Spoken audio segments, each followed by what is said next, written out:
Don Gullett's life had a tragic end in 2024, but it wasn't just how he died, it was how it all unraveled. He could have been in Cooperstown, but instead his career ended at 27. On February 14, 2024, Don Gullett passed away at age 73 in Columbus, Ohio. Heart problems finally claimed the man who had battled his body for decades. But the real tragedy wasn't his death, it was what never happened. By age 25, Gullett had won more games than Sandy Koufax, Whitey Ford, and Warren Spahn combined at the same age. His manager called him a sure Hall of Famer. He won 4 straight World Series titles. Then his body gave out. This is the story of one of baseball's greatest what-ifs. Donald Edward Gullett was born on January 6, 1951 in tiny Lynn, Kentucky. He was the 6th of 8 children in a working-class family. His parents raised their kids in rural Greenup County, right across the Ohio River from Portsmouth. As a teenager, Don worked neighboring farms. He pitched hay bales and did hard manual labor. This built the powerful frame that would make him special. At McKell High School, Don became a legend in 3 sports. During his senior year in 1968, he earned all-state honors in baseball, football, and basketball. His baseball numbers were crazy. He threw a perfect game and struck out 20 of 21 batters. As a senior, he struck out 120 batters in just 52 innings. On the football field, he once scored 72 points in a single game. On the basketball court, he averaged 25 points per game with a high of 47. Despite offers from major colleges for all 3 sports, Don's heart belonged to baseball. The Cincinnati Reds drafted him in the first round of 1969 as the 14th pick overall. In 1970, at just 19 years old, Don made the Cincinnati Reds roster. This wasn't some rebuilding team. This was the Big Red Machine.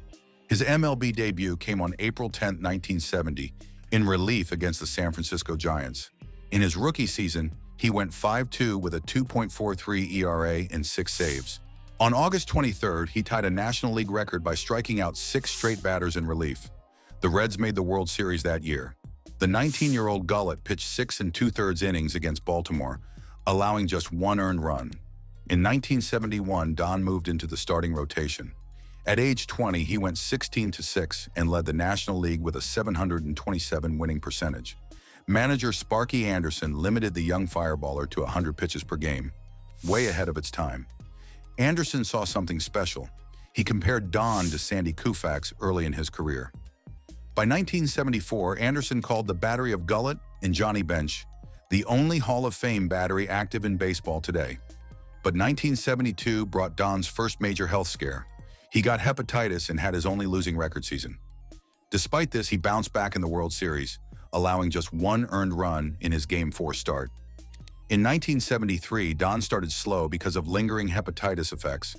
But after July 14th, he went 9-0 and finished with a career-high 18 wins. That year, Willie Mays hit his 660th and final home run off Gullett. In 1974, Don won 17 games with 183 strikeouts. By age 23, he had 65 career wins. The future looked bright, but 1975 brought warning signs. Don started great, winning 9 games by mid-June. Then he broke his left thumb against Atlanta and missed 2 months. He came back and won 6 more games, finishing 15-4 with a 2.42 ERA. His ability to bounce back was amazing. It was also dangerous. Don was pushing his body past safe limits. Despite missing time, he finished 5th in Cy Young voting. In the National League Championship Series, he threw a complete game and hit a home run with 3 RBIs. He called it the greatest day in my life in baseball. The Reds won the World Series. In 1976, more injuries hit. Don had a pinched nerve in his neck and shoulder problems. He still went 11-3 and won games in both the NLCS and World Series sweeps. But during the World Series opener, Don dislocated his right ankle and tore a tendon. By his 25th birthday in 1976, Don had 91 wins. That was more than Warren Spahn, Whitey Ford, and Sandy Koufax had at 25. His winning percentage with the Reds was .674, making him the franchise leader. Sparky Anderson believed Don would win at least 250 games and was almost sure of making the Hall of Fame. But Anderson always added, barring an injury. After 1976, Don became one of baseball's first major free agents. The New York Yankees signed him to a 6-year, $2 million contract. Yankees president Gabe Paul called him a modern Whitey Ford. Don holds a unique record. He's the only pitcher to start opening games in back-to-back World Series for different teams. His Yankees debut came on April 10, 1977.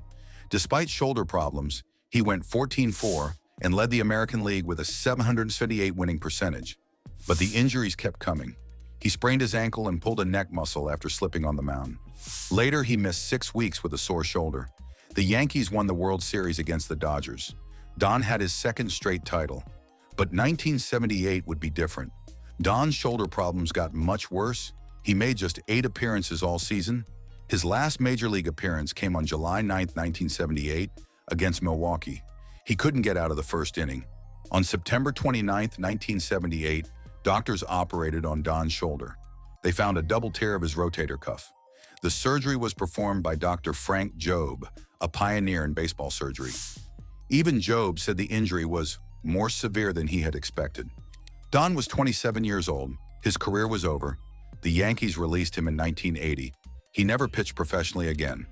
Don finished with 109 wins, a 3.11 ERA, and 921 strikeouts in 9 seasons. These are good numbers, but not Hall of Fame numbers. His career was simply too short. The injuries were brutal. Hepatitis in 1972, chronic back spasms by 1974, broken thumb in 1975, neck and shoulder problems in 1976, more injuries in 1977, finally the career-ending rotator cuff tear in 1978. What made it tragic was the timing. This wasn't an old pitcher breaking down. This was a 27-year-old in his prime. Don didn't give up on baseball. In 1989, he briefly played for the St. Lucie Legends of the Senior Professional Baseball Association. He moved into coaching, working with minor league teams. In 1993, he rejoined the Cincinnati Reds as a pitching coach.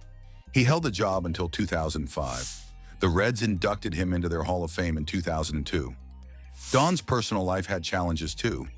He suffered a heart attack in 1986 at age 35. It was nearly fatal. He quit smoking after that scare. But in 1990, he had another heart attack and needed triple bypass surgery. He lived quietly on his 75-acre farm in Greenup County, raising cattle. He enjoyed hunting, fishing, and country music. In 1977, Kentucky State Police found 800 cannabis plants on his property. Don denied knowing about them. His brother Jack, who managed the property, was indicted. Don was never charged.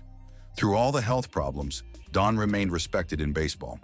When he died, former teammate Johnny Bench called him the best athlete and competitor I ever saw or played with. Don Gullett represents one of baseball's great what-ifs. By 25, he had more wins than future Hall of Famers at the same age. His manager predicted he'd win 250 games and make the Hall of Fame. Instead, injuries ended his career at 27. But Don's story isn't just about what didn't happen. He won 4 straight World Series titles. He was a key part of the Big Red Machine dynasty and the Yankees championships. He mentored young pitchers for decades as a coach. Most importantly, he showed incredible toughness. Every time his body broke down, he found a way to come back. That resilience defined him more than any injury ever could. Don Gullett died the way he lived, quietly with dignity, surrounded by family. His legacy isn't just about unfulfilled potential. It's about a kid from Kentucky who made the most of the time he had.